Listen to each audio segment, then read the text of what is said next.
శ్రీ హనుమంతుడు అంజనీసుతుడు అతి బలవంతుడు రామభక్తుడు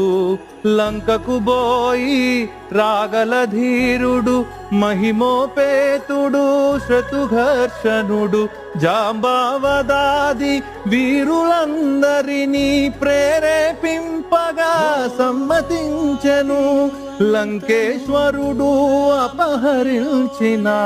జానకి మాత జాడ తెలుసుకొను శ్రీ హనుమాను గురుదేవులు నాయద పలికెద సీతారామ కదానే పలికెద సీతారామ కథ